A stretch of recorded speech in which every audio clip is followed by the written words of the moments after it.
tidak pernah membayangkan bahwa di rumah Taman Yuwono Taman Yuwono itu rumah kami di Ndagen, Pak, Jalan Ndagen, Sosro Menduran. Itu ada sebuah perumahan milik keluarga Haji Bilal.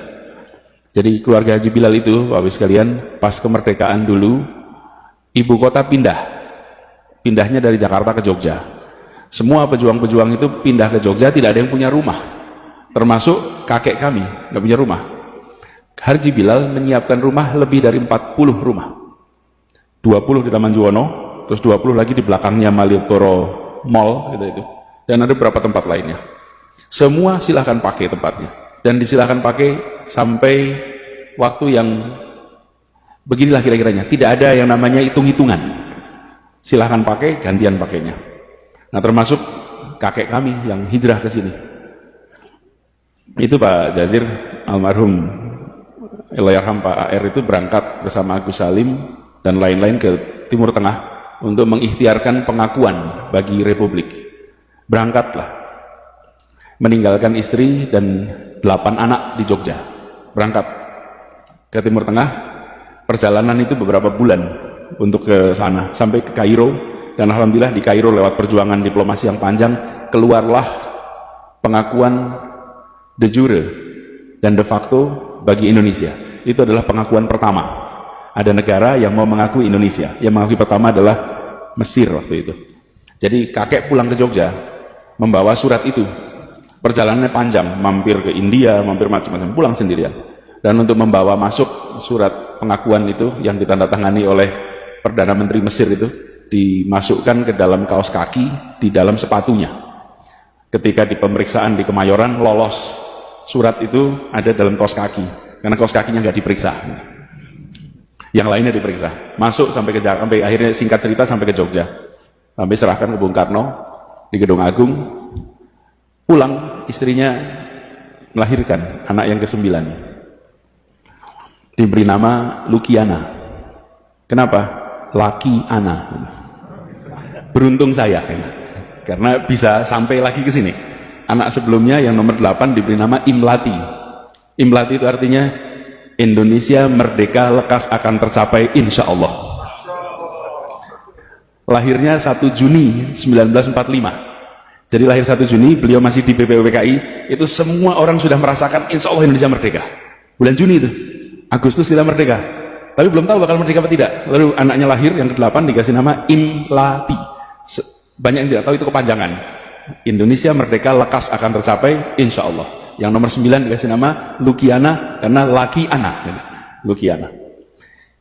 Istrinya kena malaria, wafat dengan 9 anak di Jogja.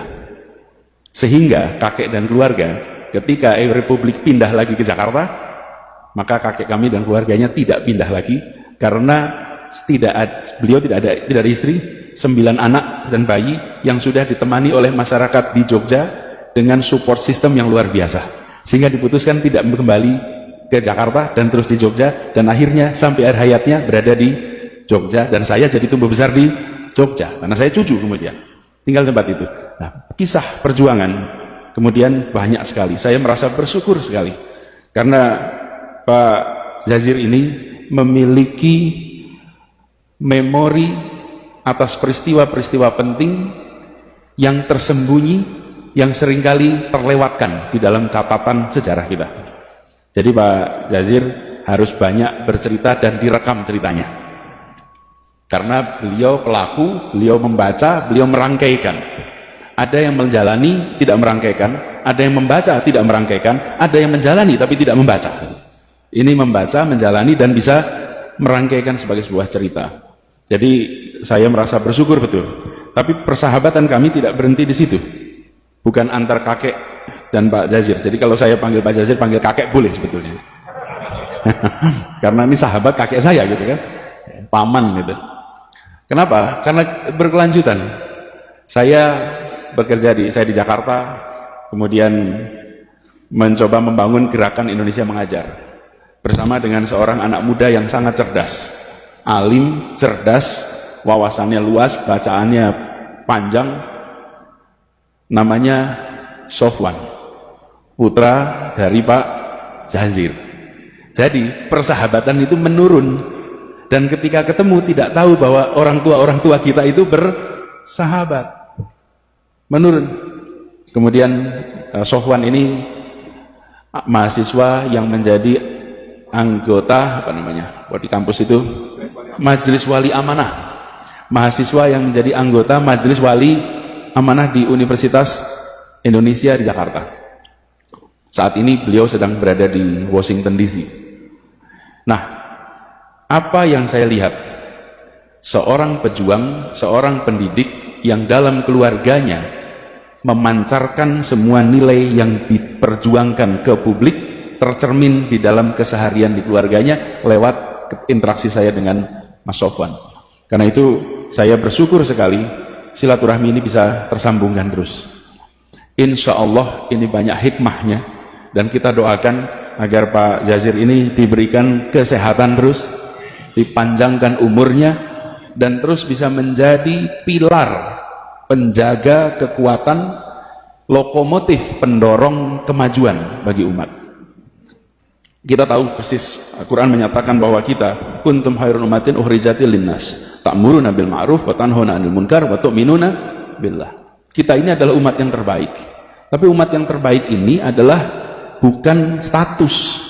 Umat yang terbaik itu adalah yang harus diperjuangkan. Diperjuangkan, kehormatan, tanggung jawab yang harus diperjuangkan. Dan saya menyaksikan, rasa-rasa umat Islam di Indonesia menyaksikan Masjid Joko Karyan ini menjadi contoh bagaimana ketika diberikan amanah menjadi yang terbaik, itu diwujudkan di dalam manajemen keseharian. Yang terbaiknya itu bukan status, yang terbaiknya itu bukan statement, yang terbaiknya itu adalah keseharian, kebiasaan yang kalau dalam bahasa rumitnya itu namanya budaya. Budaya itu adalah kebiasaan. Masjid Joko Karyan memiliki itu, dan ini tempat masjid-masjid dari seluruh Indonesia belajar. Saya merasa sangat bersyukur subuh ini bisa bersujud di tempat ini bersama dengan para jamaah semuanya. Insya Allah apa yang dikerjakan di Masjid Joko Karyan ini terus jadi inspirasi bagi semua, termasuk bagi kami yang di Jakarta.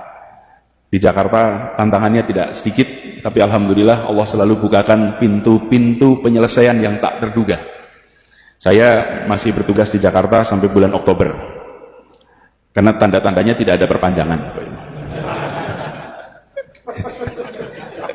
Tidak ada perpanjangan. Jika nggak ada perpanjangan ya Oktober lah besok selesai gitu. Jadi 6 bulan lagi selesai.